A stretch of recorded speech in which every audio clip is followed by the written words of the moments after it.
Cass. Hi. Back to answer community questions about balance. And boy, did we get some questions. A lot came through. When I sent them to you, you were like, whoa, okay, that's a lot of questions. Yeah, it's great. So good. It's a great topic. So before we get into the balance, let's get into some guidance with the cards. So I did shuffle just off camera so you didn't hear it on the mic. And we got two jumping cards, listening and abundance. What's your read? Well, my read is listening to self, Mm. listening to wisdom that lives within you to create the abundant life that you are seeking, desiring, wanting. It starts with that. Tuning in. Totally. I was listening to this, I don't know her name. I'm so terrible with that. I get all this like great content and I totally Not like I it can was see her face, but I Yeah. don't, like I just don't know people's handles on TikTok. Like Yeah. I know who they are, but I just never, anyway. So this astrologer on TikTok, she actually went through yesterday and she went through like Neptune and Pluto and where they'd been across the generations and especially Pluto. And so she was talking about, this is why in the 60s we had this and all that kind of stuff. And she obviously, we've talked about it a lot here, what Pluto and Aquarius is going to be like. It's going to be about that like ground, community, realness, authenticity, spirituality. And I think like that leans into that. We are only going to be abundant we're also going to redefine abundance, what that actually means. But we can only access the essence of abundance in our own lives, I think, through exactly what you said, listening to ourselves, because the keeping up with the Joneses and all of that is gone. Mm-hmm. And so we have to be what's the word? This is not a great day to record a podcast if I can't find words. It just feels like you get into that phase. What phase of your cycle are you in? I've just finished my Finished your bleed. Okay. So you're still coming out of the cave. Yeah. And actually I should talk about this on socials actually, because I was bleeding. We're filming this or recording this just after the huge solar eclipse. So technically, like traditionally, that's like white witch energy, which is really abundant, really magnetic, because then I'll be ovulating at the full moon. That's myself at the full moon. Yeah. And I did a switcheroony this time round. You're on your... I just ovulated. Yeah. Yeah. That's a lot of self-protection. Interesting. We need to swap our cycles because we're wanting to fall and I'm a bit like, better watch myself in 2 weeks. But the card at the top of the pack was intention. So as we talk about balance, would you like to set an intention for this chat for us? Yeah. Well, the intention is to share as much wisdom that I've gained through my experiences in life, all that I've learned, to share with this audience. Okay. Yeah. And so it lands in the hearts and resonates with as many women as possible. We're predominantly speaking to women. So yes. Well, let's get right into it and tackle the questions. So thank you so much for all of you that did respond to our social media call out. Remember, you can follow us on Instagram, TikTok, Facebook. The Light Path Collective is the handle on all of them, one word. But we got some really great questions on balance. So we're super excited about answering them. So the first one, huge one, and this is so tricky, but how do I balance masculine and feminine as my career needs me to be in my masculine? Yeah. I mean, we need the masculine. Yeah. It's not something, and I think there's been so much negative chat about the masculine and, all of the doing, but we do need that. We just need it to be in this balance and alignment. So if you do have a job, a career that requires you, which we all do, we do. Yeah, we do. We have to do things. We can't just sit back and wait for it all to be done. But it's finding ways to balance that energy out. So when you get home from the day, how are you dropping into your yin energy, your feminine energy? How are you dropping into receiving, to resting, to surrendering? So it's just creating, I believe, rituals, routines that support you to be in that healthy polarity of both. And for me, as we spoke about on the last potty, I've gone far to one side, to the masculine, and then I've gone all the way over to the feminine. And now this is my year of really finding this balance. And since we've had this conversation it's actually appeared so much in my life of like, yeah, this is what's happening. And what it is, the shift within me, if I talk personally, is working in my masculine is coming from my inner fire rather than from like my nervous system, from like that fight or flight, like go, go, go, go, go, I've got to get this done, got this done. But instead, it's been a shift. What is shifting within me is it's coming from deep within me. My fire, my kundalini energy is activated, and now I can work from this place where I can do from within rather than, does that make sense? Rather than the total sense. It's so funny. I just ran away from the microphone because I want to grab a book. Yeah, so it's not being in that fight or flight. That's the only way I can describe it that people will, I guess, resonate with, of like the non-stop go that happens from the mind, that happens from the head, that happens from that toxic masculine way of doing, rather than that doing from like that inner fire, that inner spark. I call it Calce energy in under the lineage I work with, which is like the vitality and that sexual, sensual life force energy that comes from within. I love that. I love the idea that masculine energy isn't about being man-like or like other men. It's a cultivation of the inner fire. So if we look at, say, wounded masculine energy,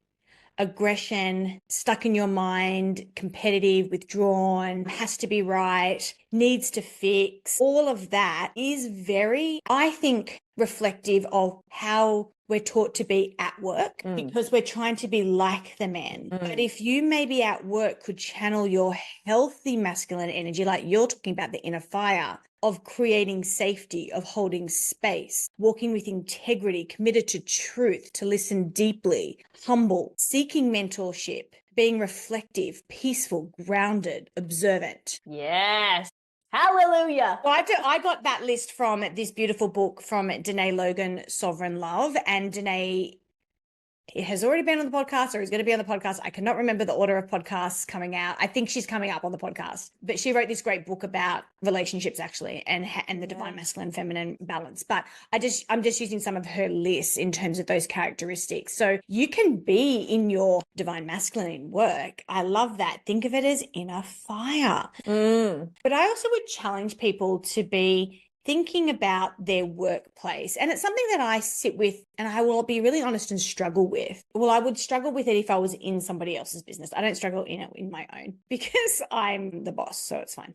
But I'm the boss of me. I often think about workplaces and stepping into workplaces and thinking, okay, if the patriarchy is on its last legs, and I'm not saying that therefore it has to be a matriarchy, but if there's a more balanced approach, then why wouldn't we be cultivating ourselves as contributors to the workplace? I don't want to call you workers, because you're contributing your talents and your skills, perhaps even your purpose, to your workplace. How can you do that actually embracing the strength of the feminine as well? Because if we need new ways of leading and new ways of organizing ourselves and our society and our communities and our businesses, essentially, our workplaces, then we actually need a reclamation of a matriarchal type energy as well. So saying you have to be in your masculine at work is probably a reflection of how it's had to be because of the toxic masculinity, rather than how can I be in my fire, like you say, and then also really acknowledge that actually my gift is the divine feminine as well. And how do I bring those qualities in? And just let me rattle a few off, because they're a lot the same as the masculine: intuitive, heart-centered, vulnerable, compassionate, receptive, authentic, connected to that source energy, aka fire.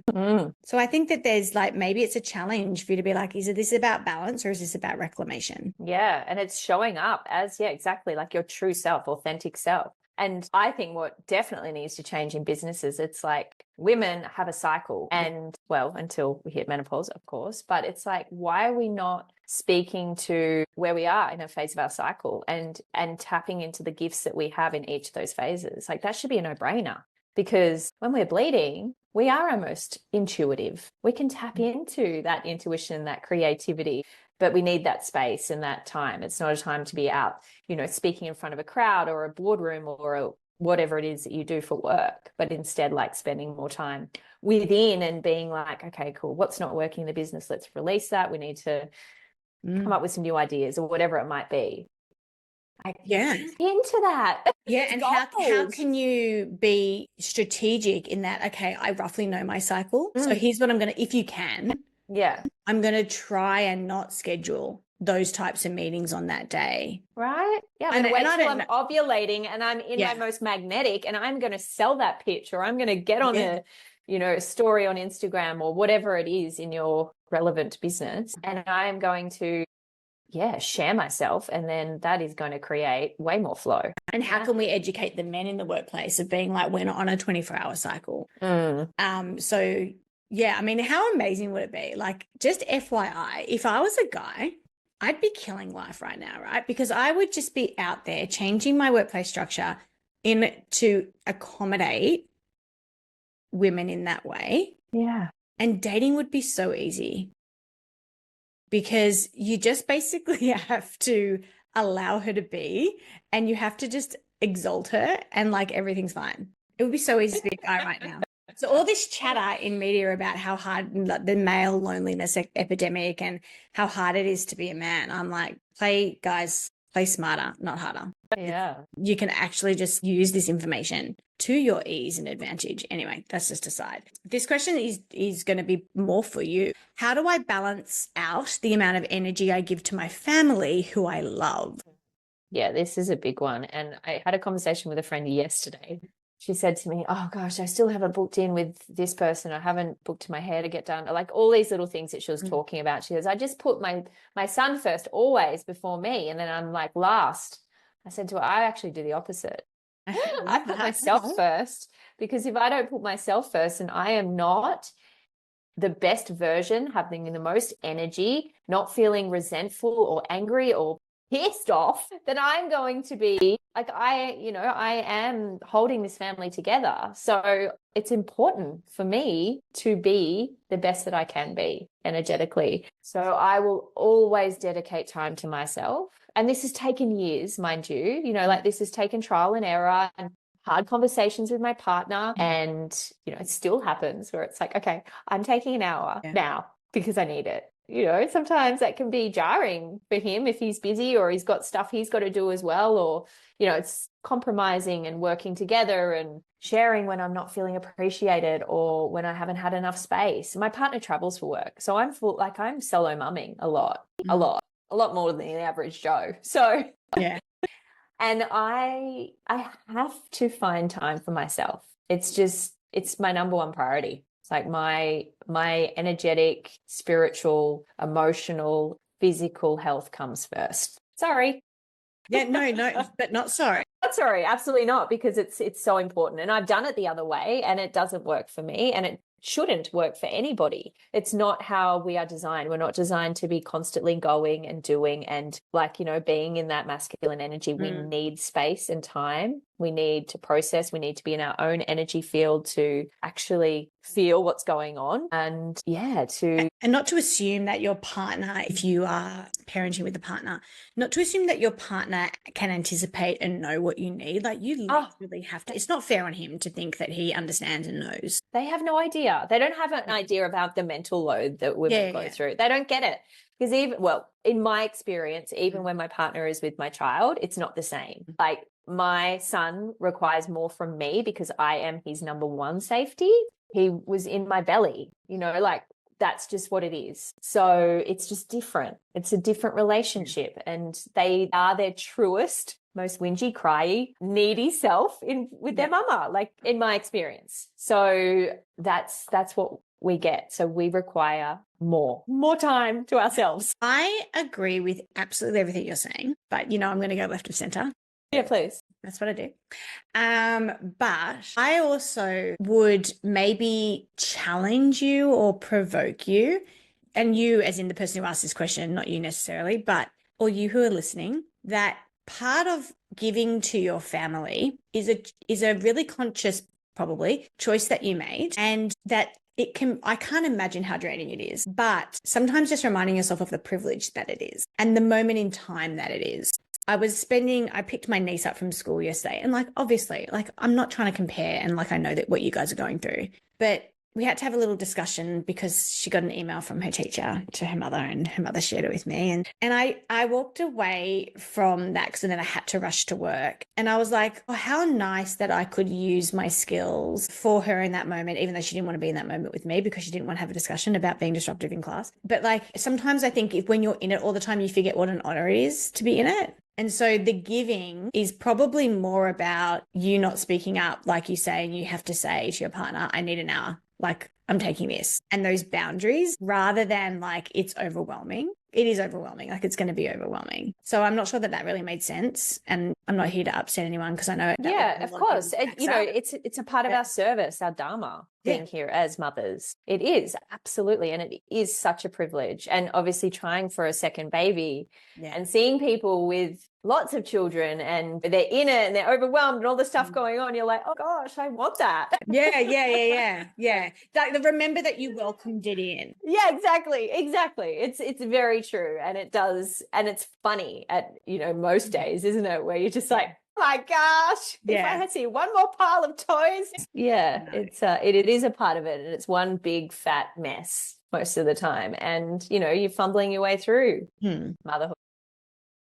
And that's okay. And that's the balance. That's okay. Yeah, of course. We're learning, we're growing, you know, we're growing with this human or humans. Yeah. This relationship. So yeah, but I do, I think it's having those hard conversations and knowing when you need more time. Again, it's like for me in the lead up to my bleed and during my bleed, I like to have more time and space to myself. Otherwise I do kick into overwhelm a lot and it just becomes all too much and then I explode. I have a lot of fire in me. So that's what happens. And no one wants me to be doing that. I don't want to be doing that. And do you share with him, like, are you that honest and say, okay, listen, these are the weeks? Yes, absolutely. And my son knows when I'm bleeding and I need more rest and mummy's lying down and resting.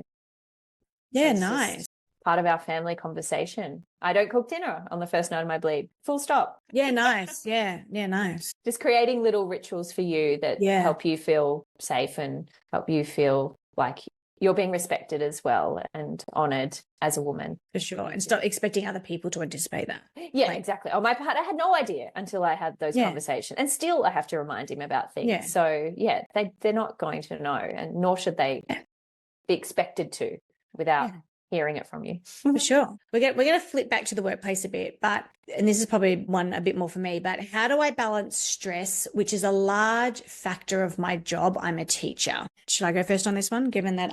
So when I read this, I thought, God, like $1 million question, one that I pondered for 20 years in the classroom. But I think it comes back to all, like what you were saying just now in terms of what do I need and being okay with the imperfection of the job. I think it's the kinds of jobs like nurses, teachers, that of like real vocation where you are ultimately there outpouring yourself a lot. Like you're outpouring your heart and your soul into the job because it is a heart and soul led job. Like it just is. And so the stress, I think upon reflection, has used to come from the expectations I had of myself. Not necessarily the expectations that were upon me. Now, in saying that, schools, I imagine hospitals, are very fast-paced places and you don't get any balance in terms of autonomy over what you do. Like I spent 20, like still, even I'm 5 years out working for myself, still one of my biggest thrills is that I get to eat and go to the bathroom whenever I feel like it.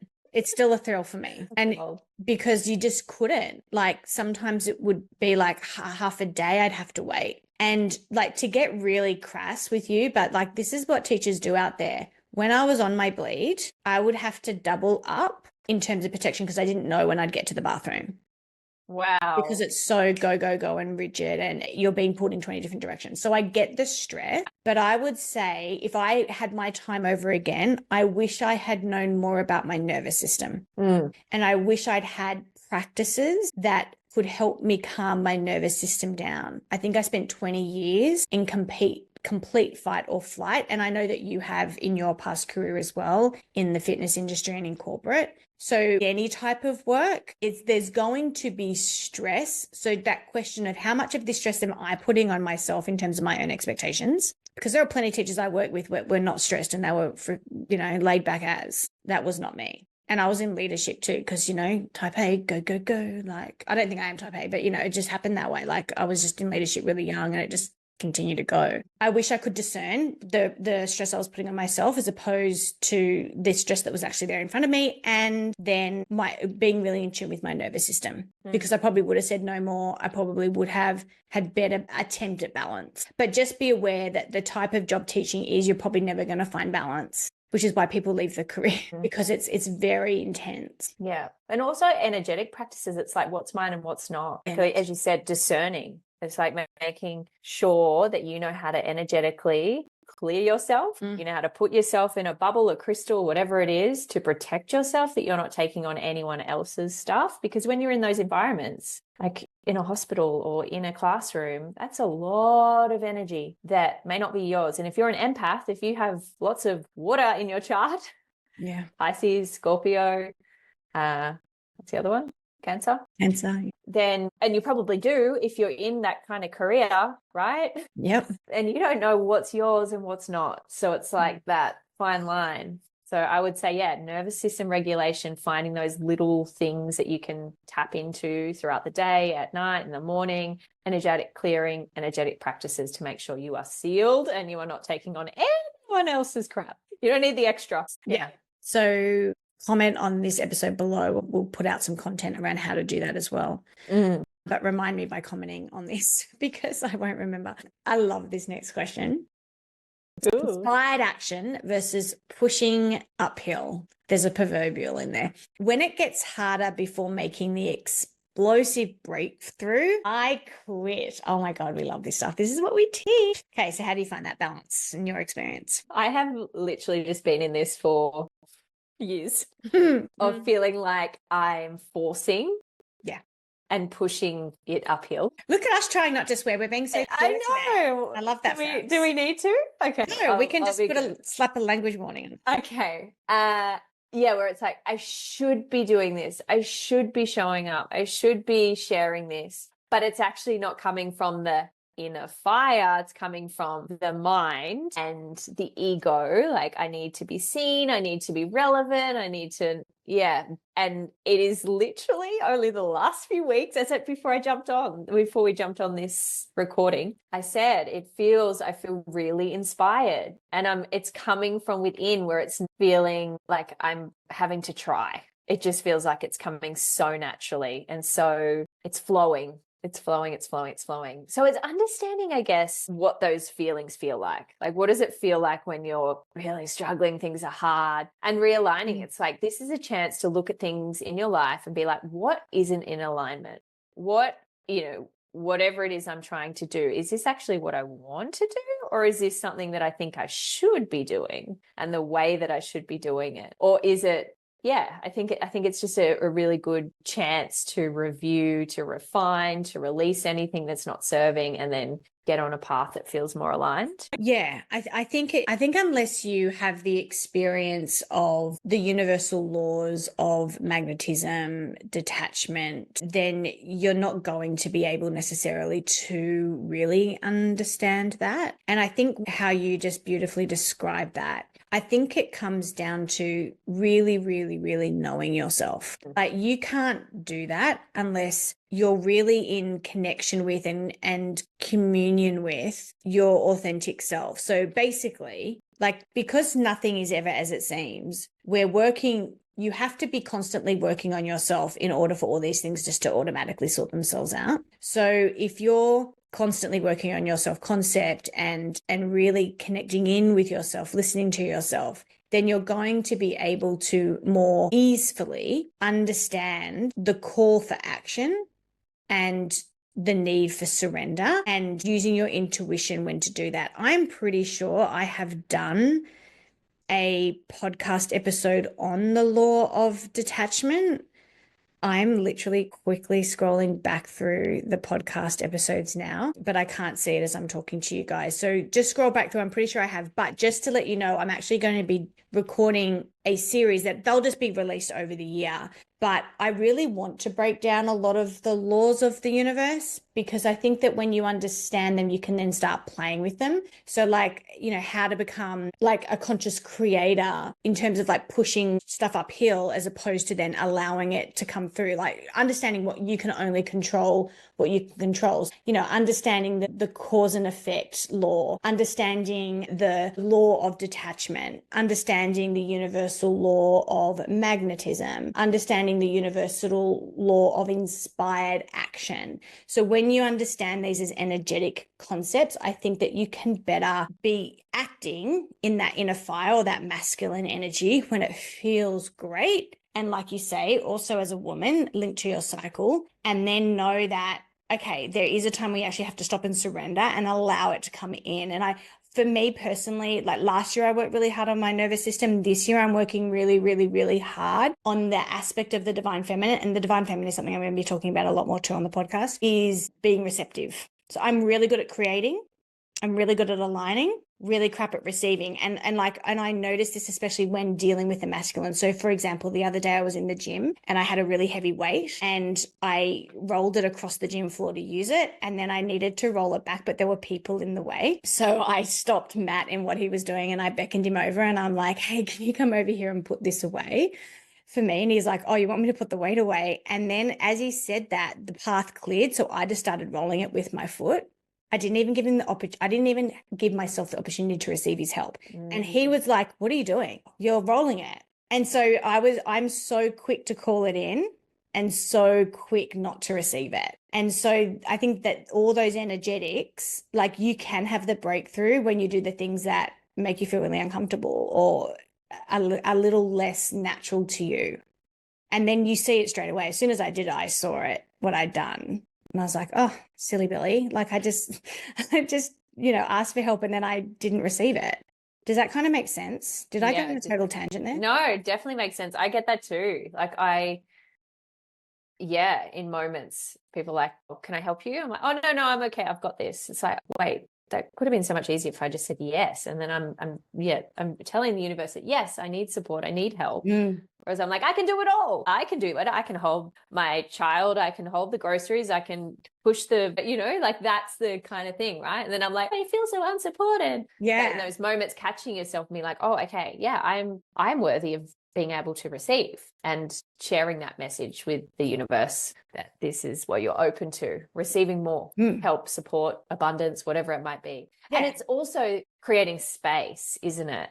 And that's why it's important to keep reviewing and refining and releasing and letting go of all the old. So you have this space to be able to receive. And in that space of like surrender and trust and waiting and knowing and trusting that it's all going to work out. Big one, but it's having the space. So that leads into this next question, which is along the lines of this. We strive and work for more. And how do you do all that we're talking about without being desperate? And I think you just touched on it in terms of like, okay, I'm creating this space for the thing that I want to come in. Like, I don't know, the job, the more money, a better partnership, a better relationship, a baby or whatever.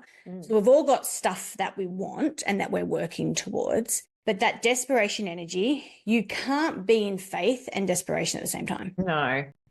And this has been a learning for me for sure. It's like that, I trust. And it could happen immediately, but in most times it doesn't happen immediately and it takes time. It's constantly, having your intention, your prayers, your desires, your dreams, coming back to those, making sure they are in alignment, making sure you are showing up as your authentic self and you are sharing yourself from in your heart, not what you think you should be. And then taking a step back and obviously inspired action as well, like taking the action towards what it is. And then it's like, okay, cool. I trust. It's all going to work out for my highest good. I work with the concept of it's going to work out better than I could ever imagine. Nice. I think if you're in desperate energy, which we've all been in, no judgment. Yeah, 100%. Spent many of your time. Yeah. We'll continue to spend much time in the desperation energy. I think if you're in the desperation energy, the undercurrent of that, and this is what we work on, this is what I work on with people in self-concept sessions, is that you have a deep-seated belief that the thing that you want is going to give you something that you absolutely need, rather than cultivating that within yourself now. So it's like the desperation is about, if I don't have that, then I can't access the abundance, the love, the whatever. And your conscious mind will tell you that really obviously. So let's put the example of relationship. Like, I really want to call in a great partner, and I can't actually have the romance. I can't have the physicality. I can't have the companionship without them. And I'm like, yeah, you're right. You're right. It's in the 3D. But what do all those things energetically mean for you that you are not providing yourself now when you're outsourcing to someone else? Because if you continue to be desperate for the thing that you need, it will always elude you, because you can't have anything that you are not. So the desperation is really actually a deep misalignment with what it is that you want. It's the thinking, isn't it? It's like I should have that, but it's not looking within and seeing what's actually there, for sure. Or I can only have what I desire from that if I have it in that form. Yeah. And then so you're so desperate to have that more money, so I'm safe and so I'm abundant, or that partner, so I can actually be in love, rather than take. And then what happens is that thing becomes so intensely desired in desperation that it pushes it away. When was the last time someone came up to you and was so desperate for your attention, was so desperate for whatever you had that they perceived you had to give them, that made you feel so amazing to give it to them? Never. Never. Like, it's ick. It's so gross. It is ick. It is ick. Such a turn off. So the same thing with energy. Like, if you're so desperate for the money, then why would the money want to come to you? Like, ick. Because like attracts like. So that is the work of shifting self-concept, removing those subconscious blocks, kind of demystifying the thing, getting to the real reason why you want the thing, and working on that as opposed to the thing. So I really, really want the money. Okay, so what does that really mean for you? What does that actually represent for you? Does it represent achievement? Does it represent security, or whatever those things are? Let's work on that. Not the thing. The thing is just going to naturally happen as a result of that. Yeah. So when you're feeling desperate, be like, I've slipped into complete misalignment of what it is that I've won, and I'm outsourcing my power to that thing, and knowing that I am the source of power in my life. Last final thoughts on balance. I'll get off my soapbox now. No, it's great. It's awesome. Final thoughts on balance. Are you working, like, what are you, I mean, you kind of alluded to it, but what are you working on in balance at the moment? Well, it's taken me, it's a long journey of getting back into consistent, like, training, working out, movement. Obviously, I work very closely with my cycle and how to move, but I literally just stopped. It's like I had no motivation, no energy to train. Definitely not how I used to when I was a fitness trainer in Bondi. And now I'm coming back to, like, finding this balance of, and really loving it. Like, I'm lifting heavy weights, I'm doing cardio again, I'm consistently working out online, but I'm not overdoing it like I used to. You know, it's coming from a different place. It's coming from that inner fire of, like, oh, I feel so good. Not like, I have to work out because that's what someone told me on Instagram. Yeah. That's what my trainer said, or this person on TikTok, or whatever. Yeah, it's just coming from a different place. So I'm finding this beautiful balance of incorporating more fitness, more movement into my life without overdoing it. Yeah, nice. It feels good. It feels good. I feel really good in my body, my physical body now, which is nice. No inflammation, not feeling like I've got no energy, or really, I can't even think of the word, depleted. No. Or just feeling like lethargic and, like, exhausted from the have tos, rather than this is aligned. Yeah. So that's what I'm definitely working with, or feeling the shift in. Yeah, nice. What about you? I'm working on balancing the knowing the new without knowing what the new is. I definitely feel I'm changing, and what I want is changing, but I don't know what it is that I want yet. So I'm balancing maintaining what I've got in my life and how it's going, with this, balancing that with the space to be super curious and open to what it is that I want next. And then when it drops in, I think then it will be balancing what we were talking about, the inspired action, which feels so good to move in, as opposed to the forcing. And then for me, continuing to working on the being really receptive, like moving out of that toxic hyper independence, and the allowing and being receptive to the role that other people want to play, even if I have to ask them, like, put my weight back. I was about to say. Man, put the weight back Let him for put the you. weight back for you because you just bloody asked him to. Yeah, to really be receptive to the ways in which people want to give. Like I did it the other day. A client reached out and she said, I'd love to have you into my salon for a treatment. And I went straight back to her and said, oh my goodness, well, let's do a service swap. And she was offering to. No, how do You felt like you needed to give because she was good. Yeah, I've worked through that as well. Well, still a work in progress, but yeah, I get that. So trying to find that balance within myself where it feels safe to receive without feeling indulgent, guilty. Like you owe someone something. Yeah. Yeah. So just, trying to balance that out. That's what I'm working on. So that's for me, my focus this year. Beautiful. Well, thank you so much for your questions. We have got very exciting news. We are going to be hosting a cacao ceremony in Sydney very soon.